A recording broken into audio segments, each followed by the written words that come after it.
আসসালামু আলাইকুম, welcome to nursing tutorial home. আজকের ভিডিওর মূল বিষয়বস্তু হলো introduction of anatomy and physiology. Anatomy, যাকে বাংলায় শরীর গঠনতন্ত্র বলে। তো হোয়াট ইজ অ্যানাটমি বা অ্যানাটমির ডেফিনেশনটা কি? Anatomy is the study of the structure of the body, যার মানে হলো এটিকে শরীরের গাঠনিক বিষয়বস্তু নিয়ে চর্চাও বলা যায়। যেমন আমাদের শরীর গঠনের উপাদানসমূহ কী কী, যেমন আমাদের শরীরে কী কী থাকে, সেল, বোন, আইস, ব্রেন, এগুলো। এই প্রত্যেকটি অর্গানের গাঠনিক বিষয়বস্তু নিয়ে আলোচনাই হচ্ছে অ্যানাটমি। যেমন একটি ব্রেনের কয়টি অংশ থাকে, কোন ধরনের কোষ বা সেল দিয়ে এটি গঠিত, এইগুলো ইত্যাদি।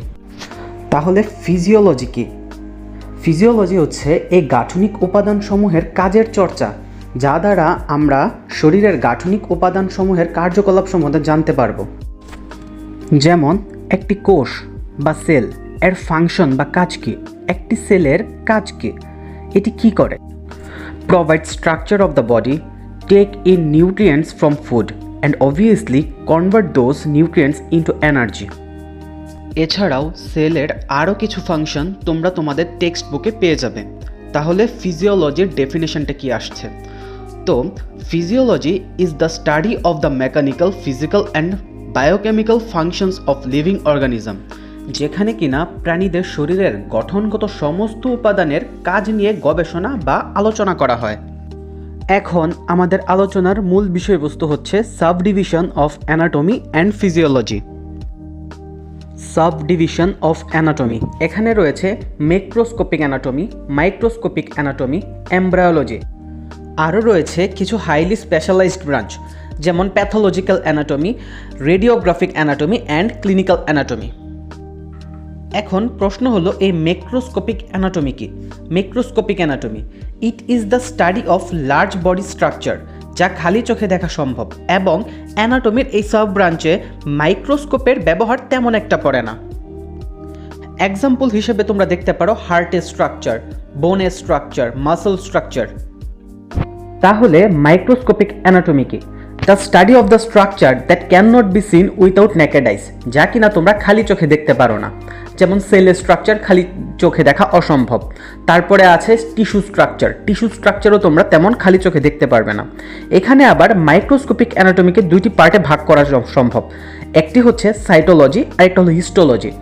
তো এখানে সাইটোলজি কি, হিস্টোলজি কি, এটা তোমরা আগে থেকেই জানার কথা। তারপরেও যদি না জানো, সাইটোলজি হচ্ছে the microscopic study of the cell of the body, যার মানে হচ্ছে এখানে একটি মাইক্রোস্কোপের সাহায্যে ক্ষুদ্রাতি ক্ষুদ্র সেল বা কোষের গঠন নিয়ে আলোচনা করা হয়।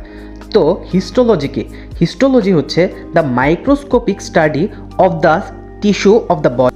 এর মানে হচ্ছে এখানে একটি টিস্যুকে মাইক্রোস্কোপের সাহায্যে পর্যবেক্ষণ করা হয়। এখন আমরা দেখব এমব্রায়োলজি কি। এমব্রায়োলজি, যাকে বাংলায় ভ্রূণবিদ্যা বা ভ্রূণতত্ত্ব বলা হয়, যেখানে কিনা একটি ভ্রূণের গাঠনিক দিক এবং এর পরিবর্তন পর্যবেক্ষণ করা হয়। তাহলে এমব্রায়োলজির ডেফিনেশনটা কি হয়? The branch of biology and medicine concerned with the study of the embryos and their development is called embryology. Subdivision of physiology, এই সাবডিভিশন অফ ফিজিওলজিতে রয়েছে renal physiology, neurophysiology, cardiovascular physiology, respiratory physiology, endocrinology, immunology and pathophysiology. Renal physiology, renal শব্দটি আমাদের শরীরের কোন অর্গানের সাথে সম্পর্কিত? সেটি হচ্ছে কিডনি। তো রেনাল ফিজিওলজি কি? রেনাল ফিজিওলজি হচ্ছে the study of the function of the kidney is called renal physiology, যা কিডনির ফাংশন বা কাজ পর্যালোচনা করে। জেনে রাখা ভালো যে এই renal system consist of the kidney, ureters and urethra, মানে হচ্ছে renal system kidney, ureters and urethra এর সমন্বয়ে গঠিত।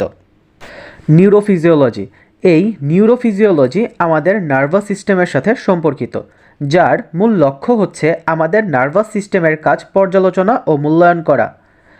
তাহলে নিউরোফিজিওলজি কি? নিউরোফিজিওলজি হচ্ছে the study of functional management and assessment of nervous system. Cardiovascular physiology আমাদের হার্ট এবং ব্লাড ভেসেলস বা রক্তনালীর কার্যক্রম পর্যালোচনা করে। তাহলে আমরা কার্ডিওভাস্কুলার ফিজিওলজিকে বলতে পারি the study of the heart and the blood vessels is called cardiovascular physiology.